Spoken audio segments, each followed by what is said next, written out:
7:30, I figured we'll get started. I know Darlene has lots to talk about tonight, which is awesome. So I thought we'd better start on time. So, Burlington Wine Club. So I think most, if not everybody, knows by now we're recording this session. But just to let you know as well, from 7 to 7:30, we delete that. And if we hang on at the end, we delete all that. And Marilyn edits it beautifully. So it's mainly about the presentation, and you'll see your faces on the sideline. But you can turn off your video if you don't want to be in the presentation at all, then just turn off your video and you won't be. Ask questions, there's a chat feature. So everybody's been muted at this point because we can only really have one person talking at a time, but you can type a question in chat and we'll stop every so often and answer the questions. Marilyn's my co-host, and she's going to be looking for questions and things like that. And by now you probably know there's a speaker mode and a gallery mode, and it gives you different views. So you can see if there's just a presenter, you can see it, the presenter large, or you can see all of the different people. Anyway, usual stuff. Okay, recent events. Of course, we had the Sparkling Wine Masterclass in January, and then we had the Valentine's Chocolate and Wine Pairing. Hope you guys enjoyed that. Coming up, so a couple of things. And I'll ask you at the end of the presentation, so give it some thought. March 17th is St. Patrick's Night. We could have a St. Patrick's function the Saturday before, or we could do something on the 17th, or we could do nothing at all. And I'm sure we could arrange for a chef to do an Irish meal, and we'd figure it out, the drinks. But anyway, if you want to do something for St. Patrick's Night, at the end of the meeting tonight, I'll ask you to do a kind of a show of hands. Okay, so give it some thought. Oh, he's not here. And then Michael German from Trajectory Beverages is coming next month. And he has a lineup of nice wines, and I already know what's going to be in the kits, which is kind of cool.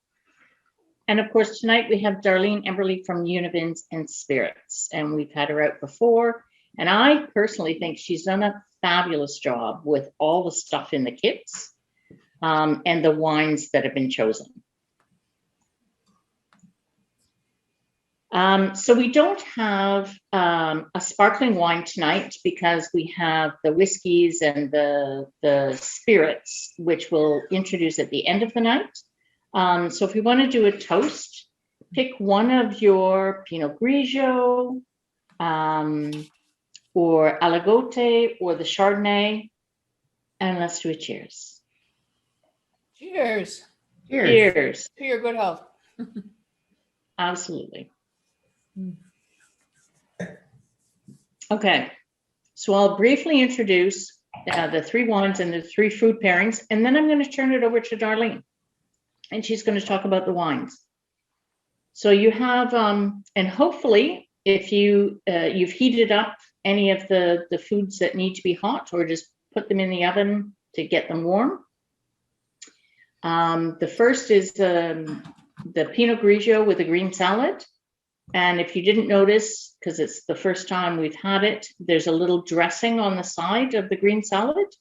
So just shake up the dressing and pour it on the green salad, but very simple. And then with the Aligote, there's a pasta à la limon.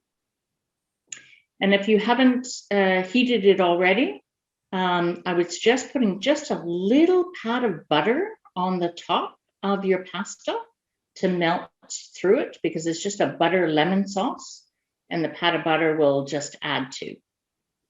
And then with the Chardonnay from California, there's a Moroccan carrot soup, and I would typically serve it hot, but Marilyn has pointed out that it's good, it's equally good hot or cold. So, and it goes with the Chardonnay. So that's the first flight. And at this point, I will get out of here and turn it over to Darlene. Okay. I'm looking for, okay.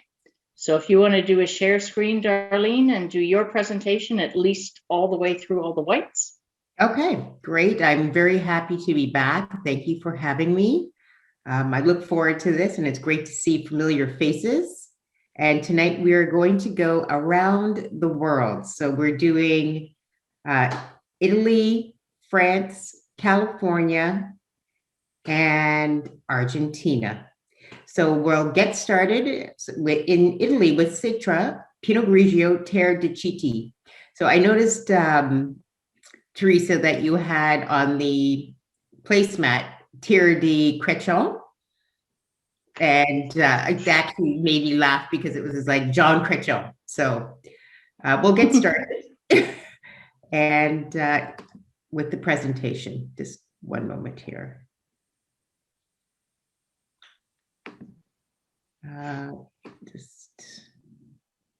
There we go. Okay, so I've been working with Univins Spirits for 10 years. So we're not seeing the presentation. Oh, I'm sorry. Just give me a moment. No problem. So you need to do a share screen. Yep. And then click on the presentation itself. Unless somebody else, everybody else is seeing it, and just not me. No. Oh, there we are. Okay. Okay, it's always tricky. Can you see it? Yep, perfect. It's So coming in. start a share screen, double click to enter full screen mode. It's just starting, so you're. Yep. Just give it a minute.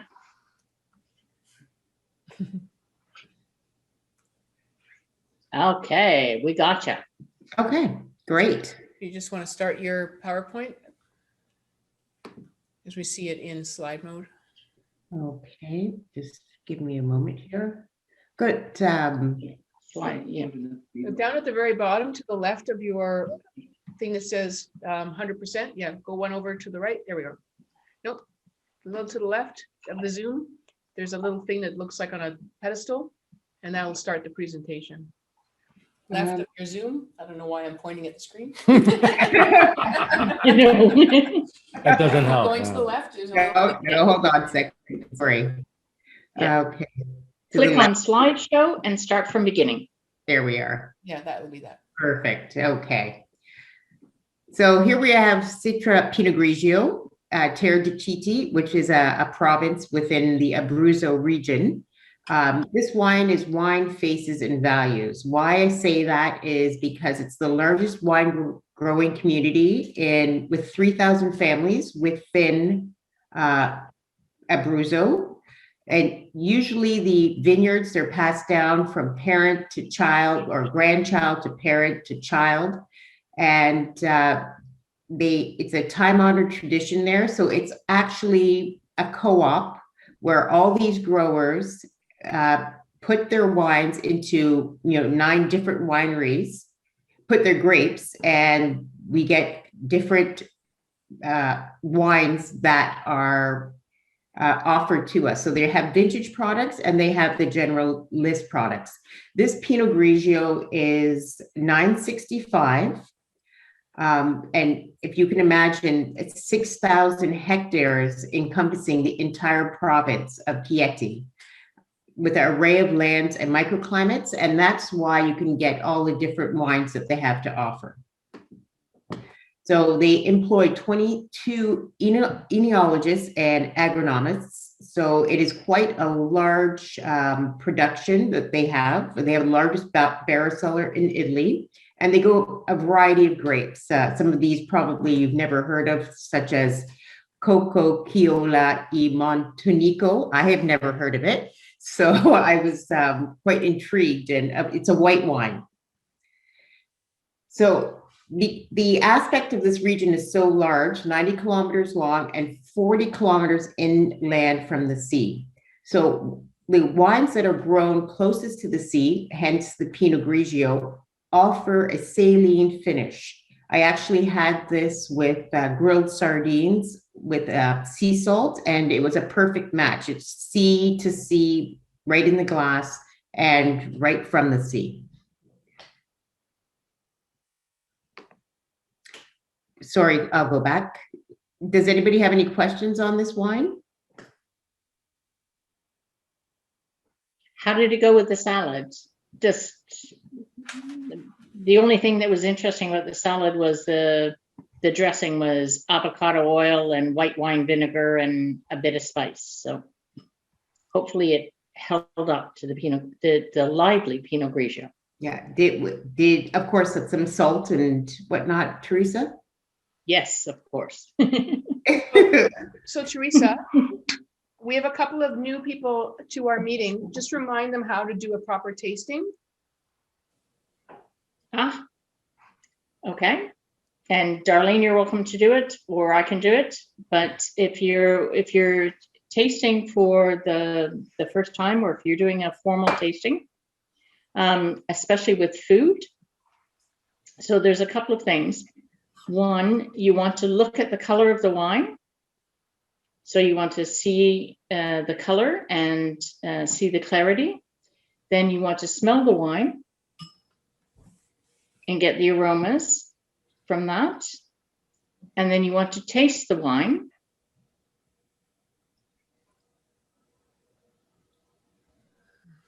And move it around your mouth to get the flavors of the wine, but also how long the wine lasts. And then once you've tasted your wine, you want to have a bite of your food, taste the food, and then taste the wine again, and then taste the food again. Because if the food and wine pairing is good, then when you taste the food after you've had the wine, it should taste better than if you had the food without the wine, and the wine should taste better after you've tasted the food. So if it's a good combination, both the wine and the food taste better at the end. So that's when we're going through this, that's what we're looking for. Anything to add, Darlene? No, it's exactly in a nutshell. Yeah, it's exactly as you say it. The food should always make the wine taste better when you taste it after. And this Pinot Grigio, it's actually for the price point, $9.65. It's great as an aperitif or to start a dinner. Also with the summer, cool and crisp and refreshing. And it's got nice acidity where, you know, it cleanses the palate and gets you ready for the next bite, especially with your dressing. Okay. Thank you both. Any questions, especially from the new people through the chat? No, I think that was great, and a couple of thumbs up. Thank you, Cindy. Compliments for the salad and the soup. Thank you for that. Awesome. Okay, over to you, Darlene. We'll move on to Jafflin. Well, it's hard to see the bottle, but you can see it there. Jafflin Aligote. So Aligote is a Burgundian grape that is grown in Burgundy, other than Chardonnay and Pinot Noir. It's not a very common grape. The LCBO only carries 2 of these products, and one is actually made at Chateau de Charmes in Ontario. So a very different expression than you would find from an Aligote in France. So Jafflin is the smallest of the great Burgundy houses. It has a long history. I think it's almost like 9 centuries that it's been around. The grape is, we don't see a lot of it because it's not grown in a lot of places. And Burgundy is so small that it just doesn't have the vineyard capacity to provide us with, you know, mountains of Aligotes. Is this, some of you, the first time that you've ever tasted an Aligote? You can put a thumbs up or a reaction. Yeah. The thumbs up if it's your first time, because it's really not a common grape. Teresa, does it have a cousin? Does it have a relative that it's close to? Not that I know of. No. No. Its own little cousin out in the field. Yeah. No, it's the second grape of Burgundy, and it's always on the label. Because if you see a Burgundy white, it's going to be Chardonnay. The only alternative is the Aligote, and they always put it on the label.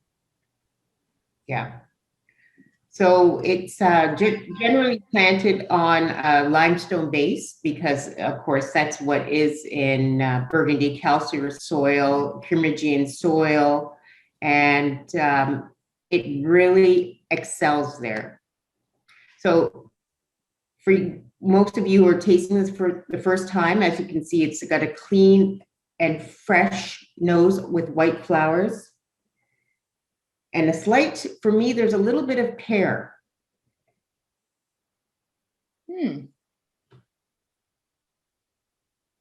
I usually take the whites out of the fridge probably about 15 to 30 minutes before I try them, so they actually can be more expressive rather than fresh out of the fridge when they're really chilled and it's hard to get a good aroma on the profile.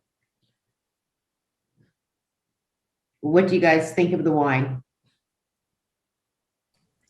Type any of your comments in the chat, folks. Darlene, have you tried the Chateau de Charme? I have tried the Chateau de Charme and it is not the same. Ah. Yes. It's very fresh. It reminds me of a Pinot Grigio, to be quite honest. But it would be nice if you could go out and get a bottle and do a comparison just for the sake of terroir. Yeah. It's relatively inexpensive. I think it's around $14.95, and most of the LCBOs carry it. And are those the two regions that you know of that grow this grape? Would be Niagara and Burgundy? Actually, it's the only two that I know of, and it's the only two the LCBO carries. In addition, they also occasionally get vintages of Aligote, but that's the only way you're going to see it otherwise. But I don't know any other region that grows it. I'm sure there's some experimentation in other countries, but we just don't see that. Awesome. Yeah. So how was it with the pasta? So we did a pasta with lemon. Just, I don't know, I find this one fresh, light, lemony. So how did it go with the pasta à la lemon? Usually I match French with French, but so this is an Italian dish with a French wine, but it just appealed to me. Yeah. And funny enough, my mother, she only drinks Chardonnay. It drives me crazy. That's the only thing she will drink. And she was over for dinner a couple of weeks ago. And I said, you know what? I have a bottle of Aligote. I don't have any Chardonnay. And of course, I was lying. But I just want her to try new things. And she tried it. And she's like, oh, I really love this. And this will be going on sale in 2 months. I'll let Teresa know. I'll send her everything that's going to go on sale. And it's going to be $2.50 off.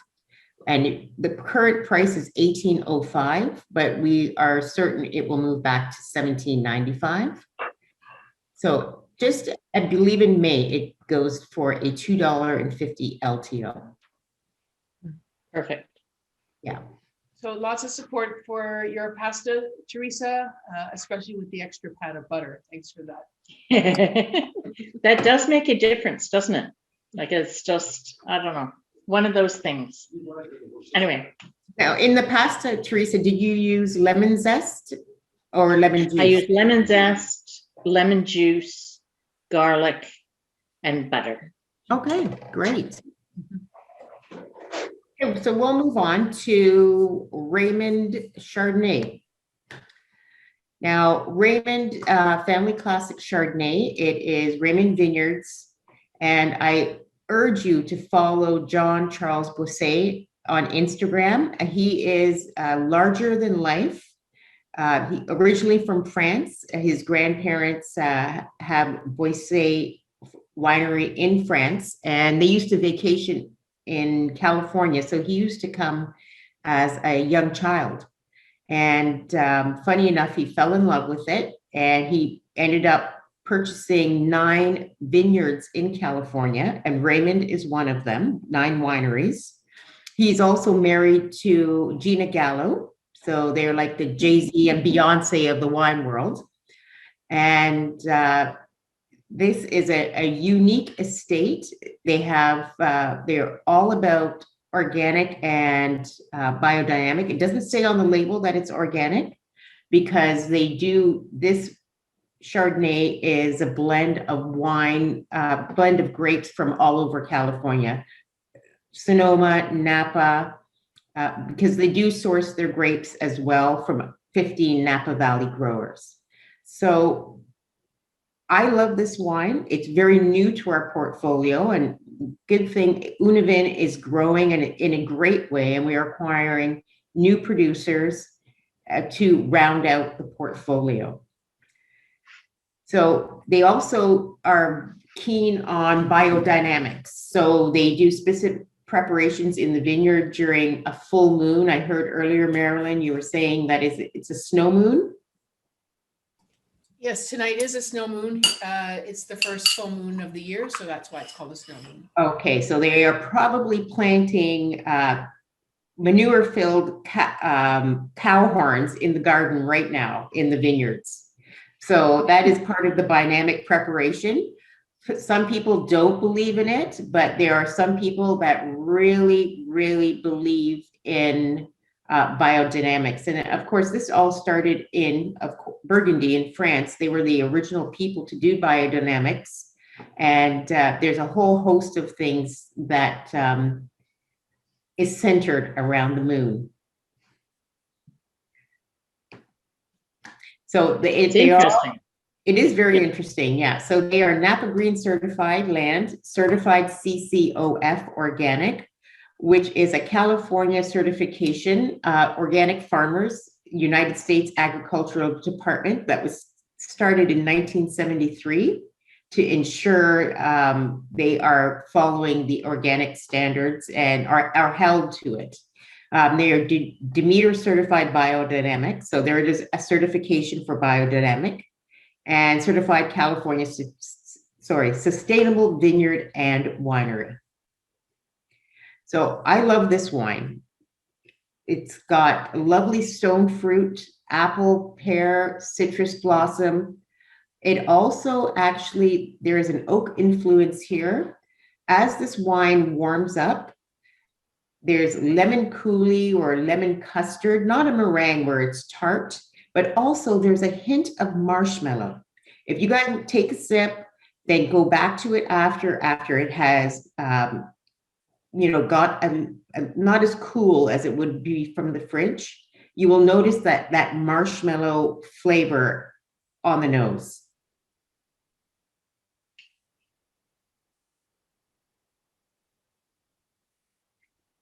Your thoughts on this wine?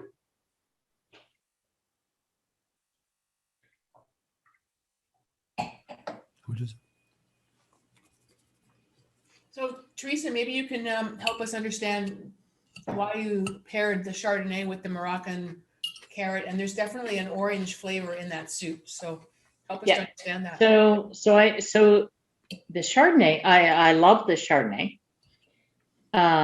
It's warm, but it has a brightness to it. And so the Moroccan carrot soup has coconut, which is warm, carrots, which when you caramelize them are warm and sweet and work with Chardonnay.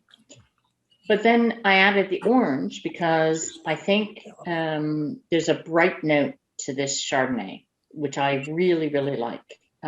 So I thought it was the combination of the three that seemed to work for me. And I'd be really curious as to what anybody else thinks. Type your feedback in the chat, folks. That's always appreciated. And I recall from the before time, Teresa, that you would always suggest if you have some leftover wine to try it with some of the other pairings in the flight. Oh, yes. So of course you've got 3 white wines. In an ideal world, I try all three foods with all three wines. I will. And you know, part of that's just A some song. they might not always work, but you might find some interesting combinations as well. Okay, so just because I've said, hey, I think this pairs with this, try them all with all the foods if you can, and figure out what you like. Angela's Because the asking. orange with the Aligote works as well. Mhm. Like I paired it with the Chardonnay, but Aligote has a citrusy flavor to it, and so the soup might work just as well. Angela's asking you, Anyway. to your soup, did you use zest as to enhance that orange? Yes. So I use the orange zest and the orange juice. Perfect. And maybe Darlene, if you're willing to share why your personal favorite is French fries dipped in mayonnaise. That sounds very Belgian. Yes, well, the reason why is that this wine, as Teresa alluded to, is bright, and there is some acidity here, which it's usually for an oak Chardonnay, you don't really get a lot of acidity. So it cleanses your palate. And French fries is one of my favorite things. I don't eat them often, but I never miss a chip truck. And I've also paired this with, I don't know if anybody's tried them yet, the President's Choice shrimp cakes or crab cakes. And they come two to a package. And Perfectly, yes. it's absolutely stunning. I went on a kick for about 2 weeks with it. My husband's like, are we going to have crab cakes again tomorrow? So it's like, because it just is a fantastic pairing. And your thoughts on the wine? Only there's a couple of folks that have never heard of this unicorn that you refer to called leftover wine. Yeah, but I think everyone's enjoying your pairings and your education. So, Teresa, it's at 8 o'clock. Do we feel like we want to move to the reds? All right, so I shall, how about also Stop sharing. just do the placemat really for the There we are. share screen. Tim, nothing that's ever quick, guys.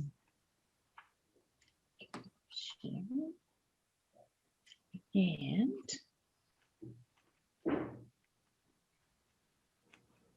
okay. Okay. So this is just the one screen. So we have, actually, I'm very excited. And I'll let Darlene talk about the wines, of course, but we have 3 different Cabernet Sauvignons. And I always love like 3 of the same variety from different countries. And each one of these foods will go with any of the wine. So we did a red wine shepherd's pie, which hopefully you have heated. It will go with any of the 3 wines, and then you have some cheddar cheese and some dark chocolate. They're interchangeable, really, in terms of the food pairings for this. What I will say is I tried to make the shepherd's pie a heavier shepherd's pie, because just to go with the robustness of these Cabernet Sauvignons. That's all. And of course, we always have cheddar cheese and dark chocolate, which go with our big, bold wines. Anyway, that's it for me. Back to you, Darlene. Let's go back to the share screen. Yep.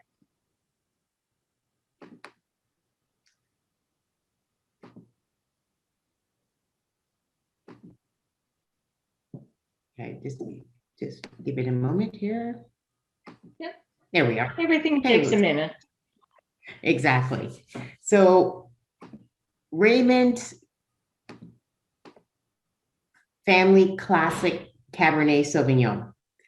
I just gave you a little picture of the harvest that year. It was a perfect growing season in California, despite threats of, that was one of the years they missed the fires, because of course we know every year California wine country is, gets devastated with some of the forest fires that they have. But this was a moderate to cool throughout the season. And 2018 is being considered one of the coolest growing seasons in the past decade. Neutral French oak, they use French oak because John Charles is French, but American oak gives you a different flavor than French oak. French oak has tighter grains, so you don't get a lot of flavor imparted to the wine. It ages slower, where American oak gives more of a coconut note because the grains are bigger. This wine, it opens with aromas of black plum and blackberry. It's actually a gorgeous wine. $17.95. I'm sorry, I didn't tell you how much the Raymond Chardonnay was. It was $16.95. And in May, it is going to be have a $3 LTO. So it's a steal at that price. And you'll send us a reminder, right? Oh, yes, I will. Sorry, I have to go back. Just give me a moment here. Sorry, guys, I have to go back. Something happened there. Okay.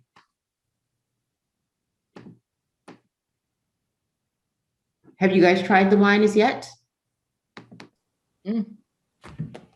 There are a few folks that only chose the reds, so I'm sure that they've been enjoying it from the start of the meeting. If you have some comments, please type them in the chat. No, what's happening here? Just give me. Boxster.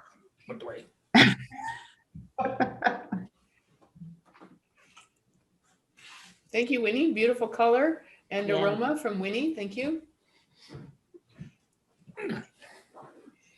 Which one's this?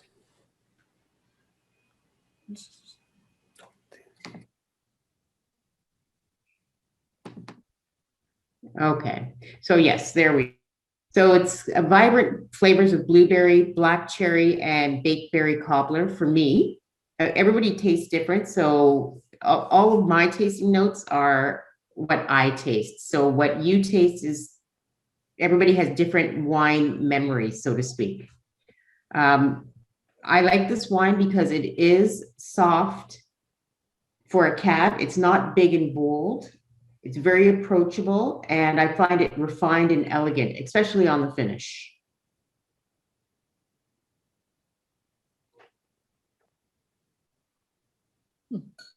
So Teresa, maybe you could speak to, is this a little bit unusual? What in terms of a California Cab Sauv? So you know what? No, it's a lovely California Cab Sauv.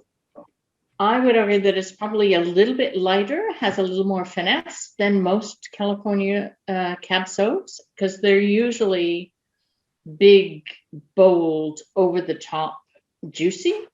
This has more finesse. It's a little bit lighter. It's not. It's a little bit different, but still good, great. Yeah. It's not, so sometimes when you think of, actually, so maybe I'll tell a tale out of school. Okay, Darlene. So when I saw the three wines, without tasting them, I ordered them differently. I ordered the French first, the Argentinian, and then the California.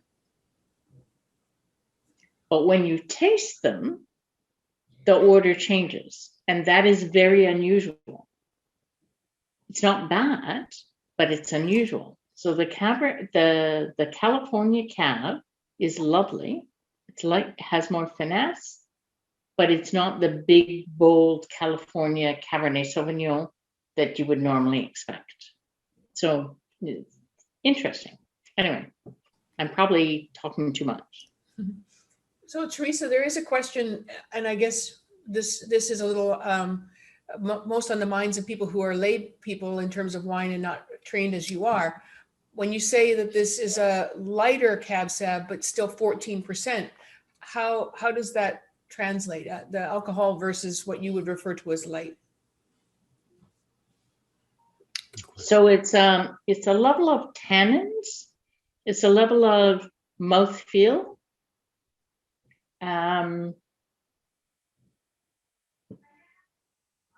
don't know. So I would say mid palate. Yeah, Mid palate. It's very supple, very supple. So usually with the California Cab, there's so much fruit. There, it's big and bold, and most California Cabs I find, especially at higher price points, you know, it's just, you're like, okay, I'm going to buy this and put this down for a couple of years before it becomes linear, balanced, and soft. So the approach with oak with this wine was very subtle, and I don't find this wine to be over oaked at all. I find it's just ready to go, although it has the stuffing and the tannins to stand up to the shepherd's pie, to stand up to beef, braised, stewed, or grilled. Yep, really great support in the chat. Martin and Beth were saying that the color reminds them of a Pinot Noir. And Heather is saying nice, soft mouthfeel, smoother tannins. And my favorite word of the night, not as grippy as a typical California Cab. So thanks for that. Are you feeling like you're ready to move on, Darlene? Yeah, I am. So I just wanted to show you some pictures from this winery. I have actually been there on a couple of occasions. Just let me get this back up.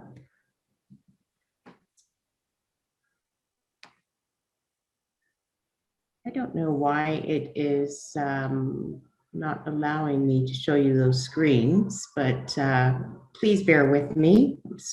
No worries. Yeah. Yeah, I've been there on a couple of occasions, and if anybody is interested in going to this winery, so you need to do, sorry, Darlene, but you need to do the share screen again. Yeah, I'm getting it up there. There it is. Right. Yes. Right.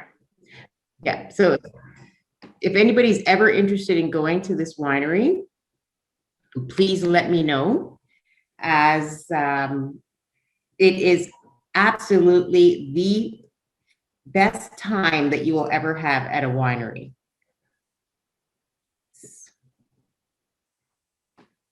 Danielle, take note.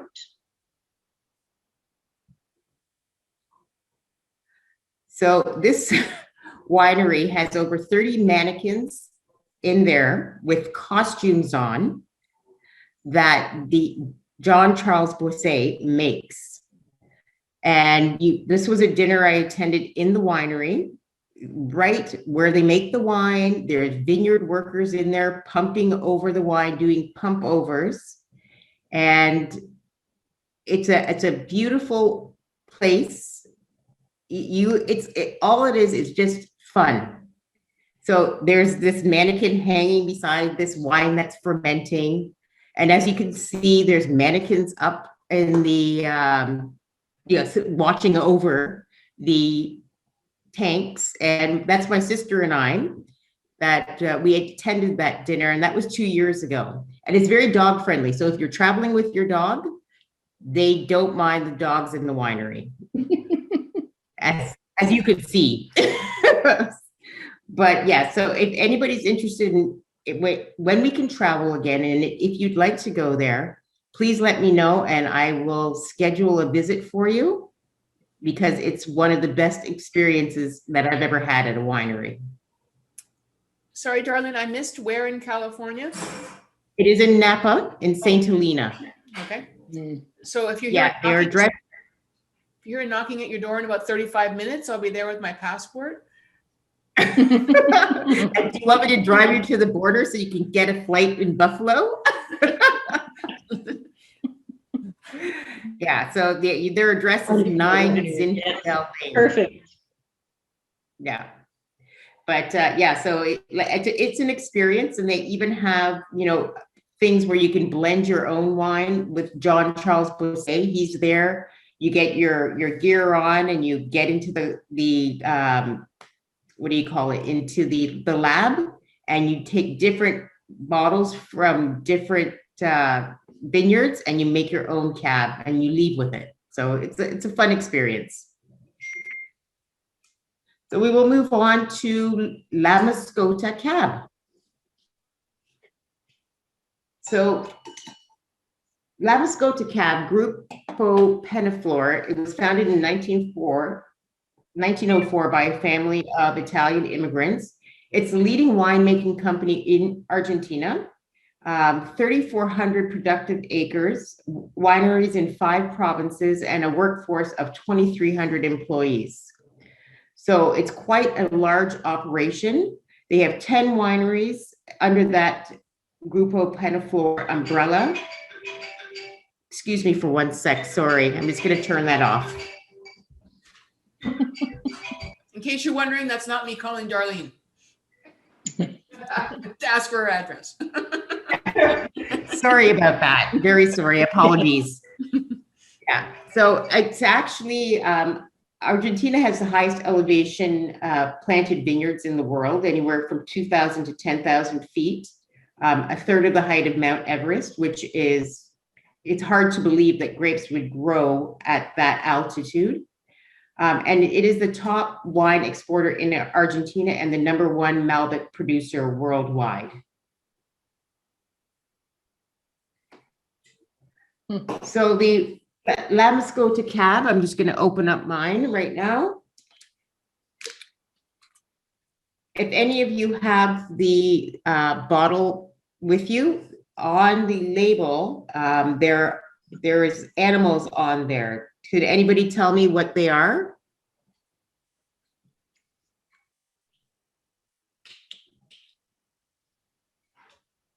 Not a clue. Any guesses?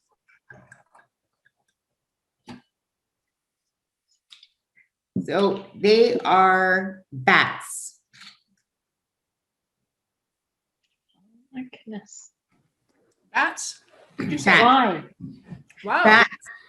Yes. So the winemaker Opie, when he was a little boy, his grandfather used to send him into the cellar to pick up, go and bring him a bottle of wine, and in the cellar there was bats.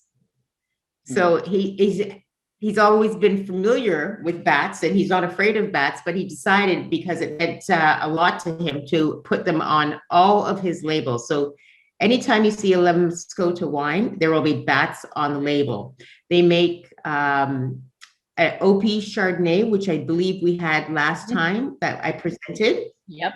And they also have vintages releases in occasionally with Grand Mascota and La Mascota. And on all the labels, there's always a bat. Really? In some way. Yes. I never knew that. So, yeah, so this wine is $15.95. It's absolutely offers more than you're paying, because it is a big, bold wine. Lots of kirsch and raspberry on the nose with a hint of vanilla. And it's got a big blackberry blueberry on the palate. I often think of this wine as a linebacker carrying a baby blanket, because it's expressive, it's powerful, there's strength, but yet it's soft and supple and silky on the finish. So there also is a hint of mocha for me at the end on the palate. How do you guys like the pairing? Well, so it's with the shepherd's pie or the cheese and or the chocolate. these are kind of universal pairings for this.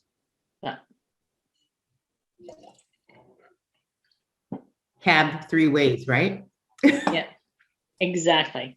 But try cheese and chocolate, or sorry, cheese and Yeah. cab.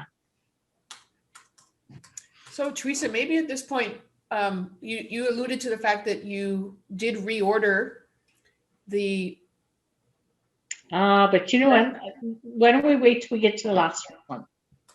right, I just think it's interesting from a price perspective. This is what people think, right? So the first Yep, one we had was yep. $17.95. This one is $15.95, and the French is $12.95 on sale. So, you know, that And usually it's a reverse kind of thing, both from a country perspective and a price perspective. But I don't know. Tonight's been different. And It's very I love interesting, it. isn't it? Yeah. Yeah. Yeah. So let's get through the So- whole flight, and then we'll talk about that. If that's okay. Yeah. with So, you, Mary? Okay. Go ahead. so I had not last year, but in 2019 in the fall, I had the brand ambassador that came to Ontario, and we were out for the day showcasing La Mascota at different restaurants, Italian restaurants. And every time she kept saying to the Italian restaurant owners, this pairs terrific with tomato. And I'm like thinking to myself, I would never pair a cab sauv with tomato.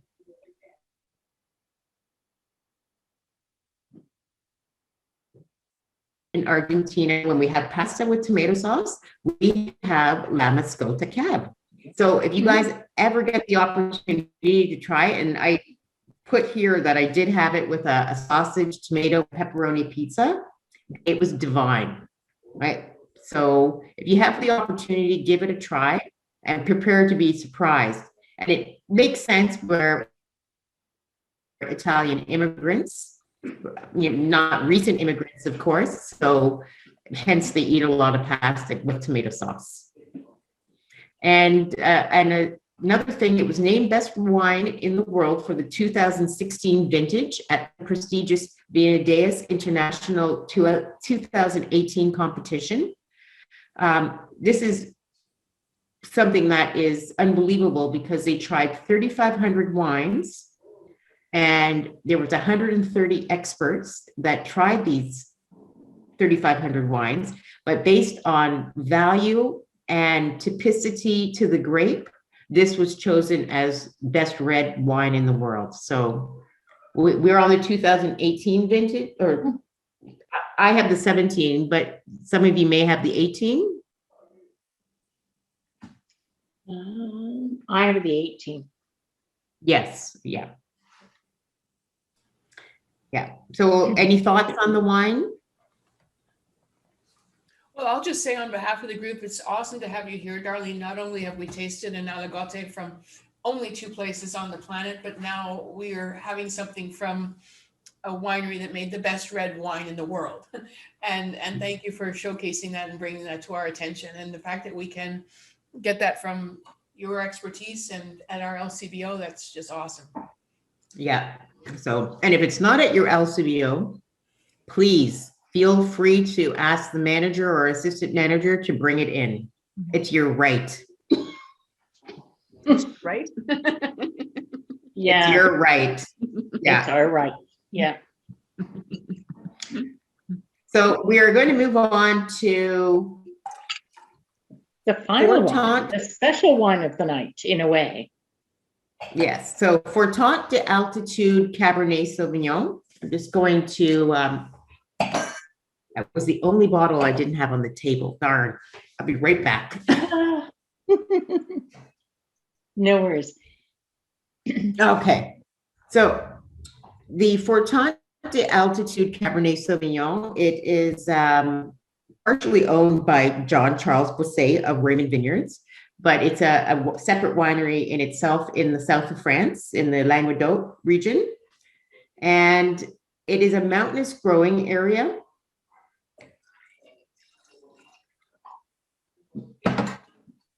And it is with schistous flagstone comprising ancient clays and thin sheets of flagstone at the foot of the Sauvignon Mountains.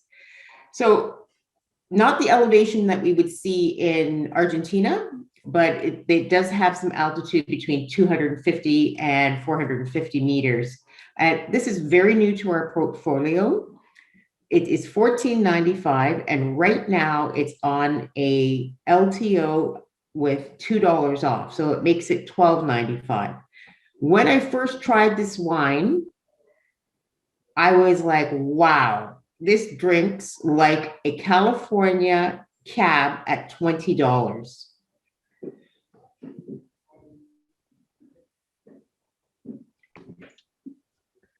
So because it is a warm region and it does get a lot of heat in the summer and the fall, it is harvested at night to preserve the freshness.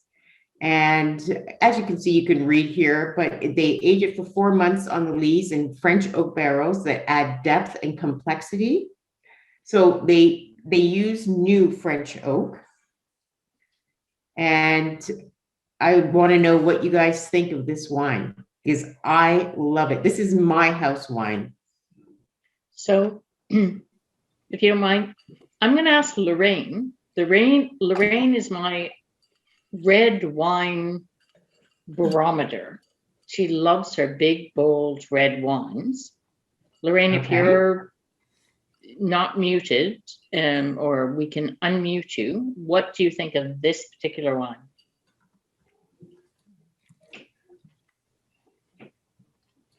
Is she there? Let me just find her. Okay, we might have to unmute her. Hi, Teresa. Yeah, Hi. I did like the French. I did like the French Cab Sav, but I still found it a little lighter than some of the other ones that I usually am comfortable with. But it's very. Okay. It was very tasty though. Okay. As you know, Is that I've ordered an extra six Yep. bottles, but it was very Yeah. good. But it was still a bit lighter. Is that Lorraine and Carlisle? No, it's well, I am now. I guess I am happen to be away, but I am in Oakville usually. But yes, we've Okay. met, Darlene. Yeah. Yes, we have. Yeah. So, Anyway, okay. So curious. So yeah, and in all fairness, you like big, like really big, bold red wines, but you did buy 6 bottles. So I did. Actually, I bought 8 because I bought 2 for tonight. But I do have to say that I really enjoyed also the Argentinian one. It was very good, Yeah. actually. Yes, especially for $15.95. It's Yeah. absolutely fantastic. And it is going on an LTO, but not until August, when it will be $2.50 off. No, it was very good as well. Yeah. thanks. I haven't tried the Californian one, but I'm looking forward to that one next. Mm. Oh, we do have a question. I don't know if it's better to go to Darlene or Teresa. So bit of a jump ball here. What's the difference in wine impact between new and old barrels? So with new barrels, what they're looking for is to impart some spice to the wine. So on this wine here, on the nose, you're going to get a little bit of vanilla, if you want to smell it again. And that's added from the new oak. And it also actually adds more tannin to a wine, especially in hotter places. So hence why California uses a lot of new oak. But so when you use old oak or seasoned oak, sometimes they use barrels 2 to 4 to 5 times. All you're doing there is actually giving the wine a little bit of extra body. You're not actually imparting any oak flavors to the wine. Teresa, do you want to add to that? No, that's perfect. Okay. So a lot of support for the Fortant, the French although the others were delicious as well. That's the nature of our club. All of them. We'll take all comers. We're appreciative of all that you bring us, Darlene. And thank you for this. As soon as you said several days ago, it's my house red, I follow you religiously. I've been having the Chenin Blanc as my house white, and I now have a new house. Oh. So thank you for that. Yeah. The Robertson Chenin Blanc. What a great wine for the price point. Absolutely. Yeah. And it goes with everything. Oysters, a creamy pasta. It's just really versatile. Mm-hmm. Yeah. All right. So anybody, any more thoughts on the Fortant d'Altitude? I think I agree with your last bullet point: elegant, powerful, and expressive. And maybe now is the time, Teresa. You want to speak to price point versus value versus what's in the bottle? Is that yeah? So I'm just bringing up the next. Stop sharing. I thought maybe I was sharing, but maybe not. Oh, I'll stop sharing. Okay. Okay, there we are. Is that good? Perfect. Thank you. Okay. So on here, flight number 2 we already talked about. We have the 3 wines: shepherd's pie, cheese, and chocolate. So maybe for the new people, Teresa, you could explain why we always finish with the cheddar cheese and the dark chocolate if we can. So and by the way, for the new folks, I really apologize because we haven't had a lot of new folks in a while, and like we did when we were live, and we had new folks every time, and I gave a talk, but I'm just not used to it. Anyway, so we always end with cheddar cheese and dark chocolate with our 2 biggest, boldest reds, because cheddar cheese, like there's always a cheese, if you think about an end of a meal, you have a cheese course, at least European wise. And cheddar cheese always goes with a dark red, and dark chocolate, most people don't think of it, but really works with the biggest, boldest wine that you're serving at the end of the night. So if you want a dessert at the end of the night, just get dark chocolate and break it up and put it on a platter. And if you want to be really cool, do cheeses, but heavy cheeses, and put them on the platter as well to go with your last red wines. Anyway, it's part of my philosophy, and it seems to have worked. And so, hey, Teresa, can any of the members that want to say whether it works or doesn't, because it's been kind of my philosophy. But Teresa, may I interject for a moment? Of course. I just want to know, did anybody try all 3 wines with the cheddar and the dark chocolate? And if so, what was the favorite?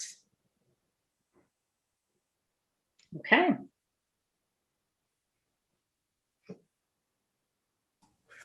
What is your thinking? And that's the ideal, is to try, because we had the 3 capsules and we had 3 different things. The ideal is to try all 3 things with all 3 wines. And is there a difference? So, Darlene, that's exactly the right question to ask, but now we have a Twitter war happening. Everyone's going in with their favorite, and that's the nature of humans, right? Absolutely. And lovely that we can have choice tonight. And as you say, Teresa, compare the same varietal from 3 different terroirs, and and your matching and your pairings are spectacular.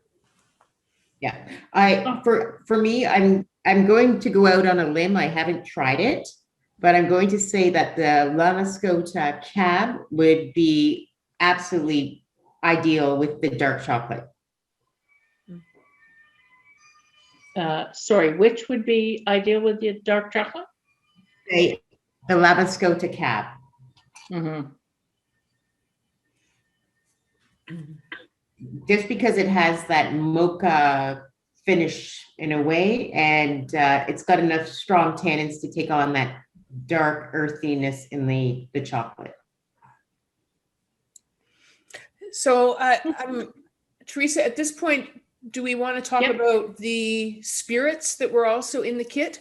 Because not everyone had the wines, but everyone had the spirits. So maybe that's a good place to make a transition. We're at 8:30 and.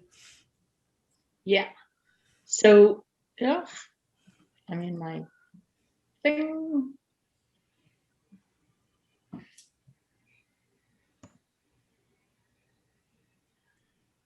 Did I lose you? No, we still see you. No. Okay. Yeah. All right, Darlene. Yes. Sorry. Do you want to talk about the spirits that were in the kits? And and I think you saw the marvelous handout that Marilyn did with all the recipes. I didn't see the handout. Talk to us. Okay. So All the Sodalej recipes whiskey were sent out to people. Yeah. Sorry. Okay, great. So Sodalej whiskey is made in Quebec, and it is a whiskey that is made or blended with maple syrup. So it is a very, very much Quebec spirit, so to speak, but it's loved worldwide. I believe you guys have had this before where you mixed it with the Sodalej cream. Mm-hmm. And for me, the Sodalej whiskey is something that it makes great cocktails. It's great over ice cream. It's just a nice warming drink. And it's not overly sweet like some liqueurs because it's really not a liqueur. Now, and the spice box is made by the same company in Quebec and is a spiced whiskey, which they have a gingerbread whiskey, they have a pumpkin whiskey, pumpkin spice box and a gingerbread spice box. So pumpkin comes out, of course, in the fall, and gingerbread comes out at Christmas. All three of them are absolutely stellar in eggnog. I saw eggnog 2 days ago and I was tempted to buy it. I'm like, no, don't buy it, because that's the first thing you think of is putting in the spice box. So has anybody made the cocktails that were sent? Yes, we had Jen and Jim. They started the evening with the speakeasy. Oh, the speakeasy. Nice. Mm-hmm. Good. Dorothy, I challenge you to make one of those cocktails. Oh, it looks like Carmen and Ann are having something. And I guess it's up to personal preference, perfect.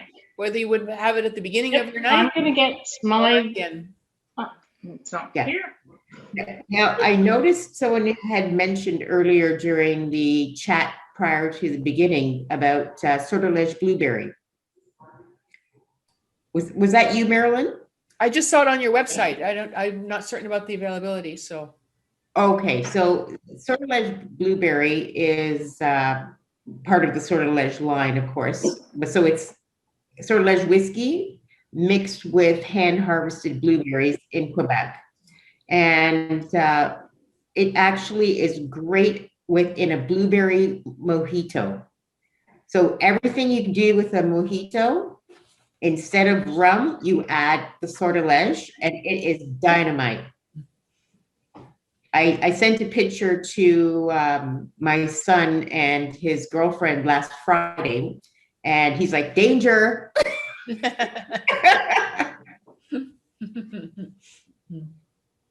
And is it available year-round, Darlene, or is it a specialty? It is available year-round, and I know that you guys had a hard time getting the Sodalej cream before Christmas, but I have good news. It's in the stores. Teresa, it's just down the street from you at New Street and Appleby Line. They have 21 bottles. Really? That's our store. Yeah.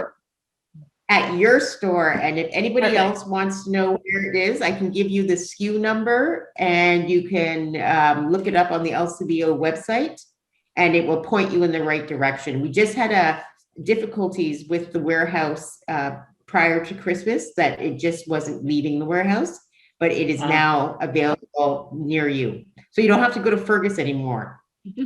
We did have a priority here in Fergus. Mind you, it was really nice, you know, to have it delivered from Fergus. I have no complaints. Okay, great. So just so I'm clear, Darlene, if we buy that product from the LCBO, does that still share the love with Univins? Because we want to show support for your company. Oh, well, absolutely, absolutely. It is a great thing. It drives sales, and that's why specifically I had it brought to the store nearest Teresa because she was like, "What is it with this Sodalej cream? I can't get enough." And I'm like, "Okay." So there you have it. So yeah, whenever you buy our products, you're always showing support, and it's greatly appreciated. I love working with the Burlington Wine Club. You guys are one of the best clubs that I do work with. It's always my pleasure to be included into your club. And the amount of work that you do, Teresa and Marilyn, to organize this, get this together, and also with your helpers, of course, because you guys make a lot of food. I popped into Teresa's yesterday morning, and there she was with her apron on, and with her donut. Yeah, exactly. And they were busy. So thank you. Maybe thank you for that, Darlene. It's reciprocated. Maybe you can help us with the vodka and a little bit more about the portfolio that we need to understand. We do have a fan in the crowd. That would be Martin. He did a shout out to the Ontanon Reserva Rioja. Also, he can find that from your company. So help us understand the vodka and the portfolio from Univins. Okay, so I'm going to get back to Martin, and Martin and I were in touch, I believe, just after or before Christmas. So were you able to get the 2011 Rioja that is in stores right now? He did mention it to me today when he picked up his kits. Okay. So he might unmute or might chat, but yes, he did mention that that's the one he bought. Okay, great. Yeah, that's So it's a great wine for $24.95. It's a bit of a higher price point, but it is absolutely, definitely 2011 Rioja. Nice, savory.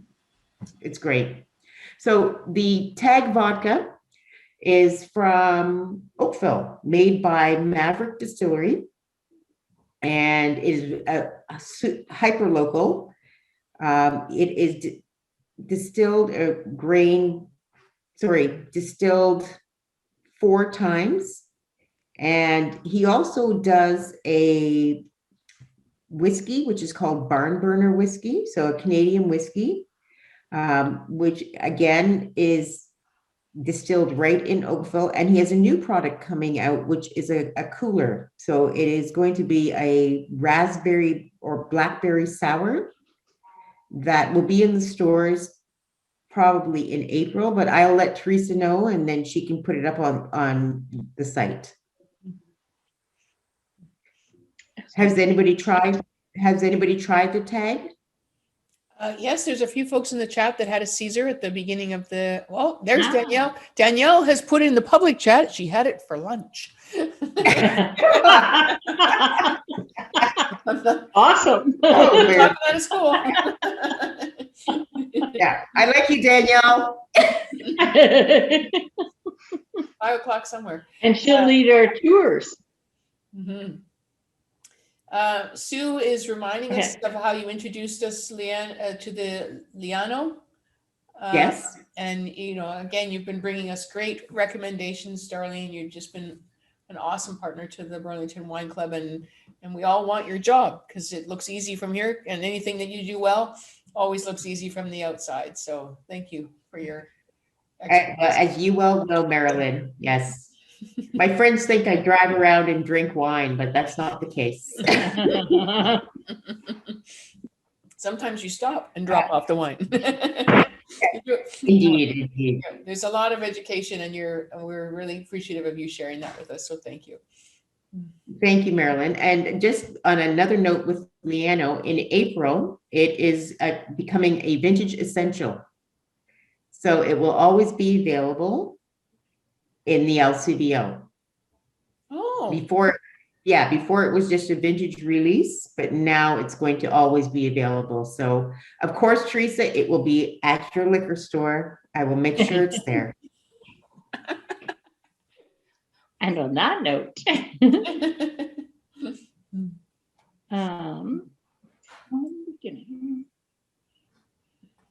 isn't it good to have hobbies? I'm sharing the screen, and I'm doing the same thing as. Here. Okay. We had flight number 2. Everybody was okay with that. All right. So one of the things I wanted to talk about was there were a few wines left over from the last event that we had for Valentine's Day, and the wines that we ordered for tonight. Plus, I ordered an extra 3 cases of the French wine. So I just want to let you know that these are the ones that are available, and it's first come, first serve. So if you want one of the wines, let me know, let Marilyn know, let Angela know. Anything works.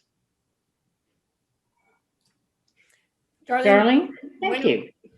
Darlene, when can we get those, the 3 cases of the French, just so people will know expectation-wise? All the rest we have in-house. What would be the timing works for you? Tuesday, I'm in Burlington. I have some appointments with the LCBO. We are back in business where we're allowed to visit with stores. So I'm looking forward to that.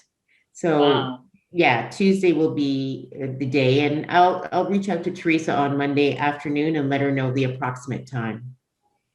Okay, so Mia has made a comment and it's valid. Can you email us what you have? And we'll do that, Mia. We'll send out a notification to Eventbrite. We'll send an email out so that you can see those quantities. Thank you for that. Yep. And we'll do that shortly, so that, as I say, it's first come, first serve. So that's the list of wines. The end of the evening. Darlene, thank you.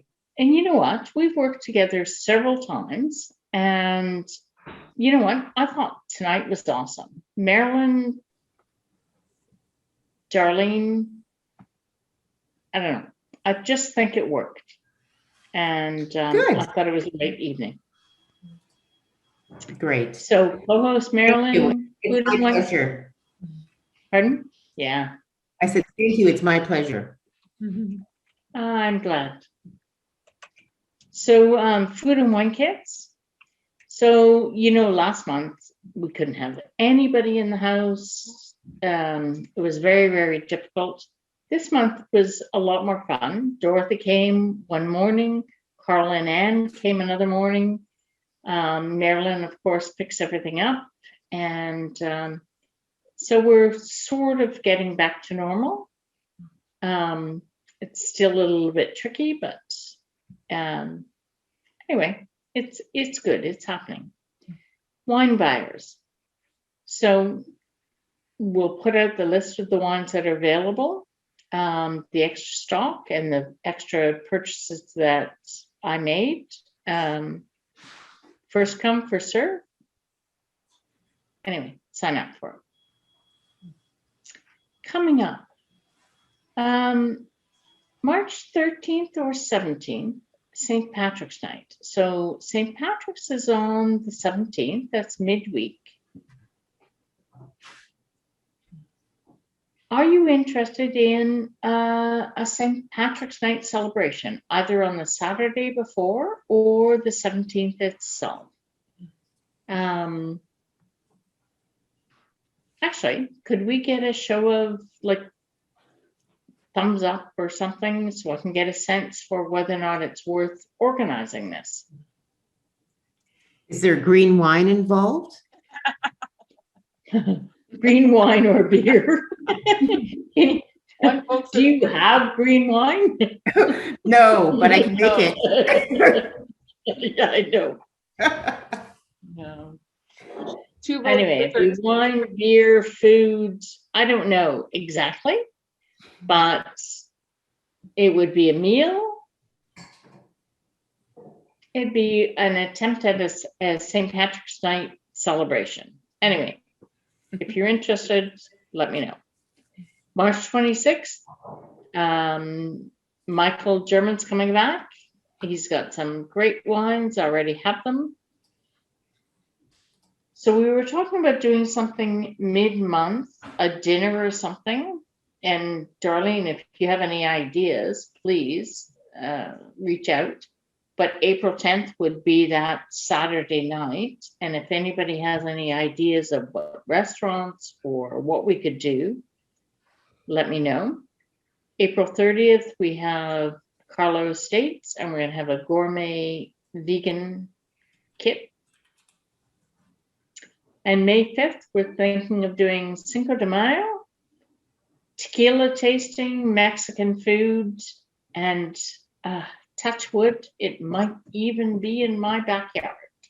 And it would be a restricted number of people, of course, but it would be you guys first.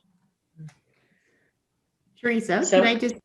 Yep. Sorry, can I interject? Sure. So Absolutely. your Cinco de Mayo, do you know there's a Mexican wine in the LCBO? No. Really? Yes. I will send you the And information. I reached out to a tequila provider that I know, but there's a Mexican wine in the LCBO. Okay, Yeah, I need to buy a case of it. It's a Petit Syrah, and it's relatively inexpensive, and it's great value. In addition, they have occasionally through vintages, they have a Nebbiolo from Mexico. Really? Because the only Yes, thing I've yes. tasted from Mexico before is sparkling wine and tequila. Yeah, you keep saying Anyway, we'll tequila, talk. tequila. Okay, no Okay, problem. you know what? Obviously, we need to talk. Cinco de We Mayo, will. we'll figure out how to do something together. Great. Okay. So, sounds like we'll have a decent Cinco de Mayo, folks. And that is midweek, so you should get yourself ready now. Plan ahead. That's right. It is a that's right. Wednesday. Yeah. So the Vacation St. day. Patrick's Night, I need to know whether or not you guys want to do something. It'll be Irish foods. I don't know if we can do green. I don't know what we can do, but do you want to do something? And if so, let me know. And would you like it to be on the Saturday or the 17th, which is actually St. Patrick's Night? So Teresa, if I could make a suggestion. Sure. Over the weekend, we can put together an email that will link to a form that people can cast their votes for their preference. And let's just see the pulse of where everyone is thinking. It's been potentially a long day for some people. They've had a great night. Yep. So let's just give them a form that they can fill out and we can get that to them over the weekend. Can I just Absolutely. clarify what I'm seeing on the screen? That we're going to do our April meeting is an entirely vegan food kit with Yes. a vegan winery. So, and that should not scare off all the meat lovers. Not at all. This is going to be, yeah. So again, folks, if you know someone that's has a preference or a dietary restriction, invite them along. This will be April 30th, an entire gourmet vegan night, the wines and what's in the kit. And we're celebrating the end of tax season. Woohoo! Okay. And so I've actually deliberately made it at this time, hoping that the weather will be really good so that people can have people in their backyards. So you can invite people to your backyards in small groups, if that's the way we still are. And no, it's nice to have something to look forward to. So again, Teresa, thank you for your leadership. You're always changing it up and finding new ways to keep people engaged and interested. And Darlene, whenever you find a new house, something, just let me know, because I'm a fan. I mean, just follow you. Whatever you say. I'm there. All right. Thank you, Marilyn. Do we want to, if you feel like it, folks, we're at that time where we would ask you to open up your microphones if you like. And I'm going to do a view of all the gallery. If you want to do group cheers to good health and good friends, that would be awesome. I'm going to count you down from 5 and 4 and 3 and 2. In front of you. We're making lots of photos. Thank you for that. Cheers. Cheers. Thanks, Teresa. Yeah, thank you, Dee. Everyone, stay well. Thank you, Teresa. no worries. Stay well. Everything It was awesome. All good. Marilyn, everybody. You're welcome. Thanks for having me again. I really love this. Darlene, you're awesome. Love having you, Darlene. Yeah, come anytime. You're number one. Okay, Thanks for saying so. let's get through the next few months. Yeah, Yeah. We're almost there. we're almost there. You're right. Yeah, we're almost there. Thank you. We're gonna get there. Yeah, we will. All right. Be Love well. you, Teresa. Yeah. Stay healthy, everyone. Good night. Have a wonderful weekend and take care. Thanks, Darlene. A la prochaine. A la próxima.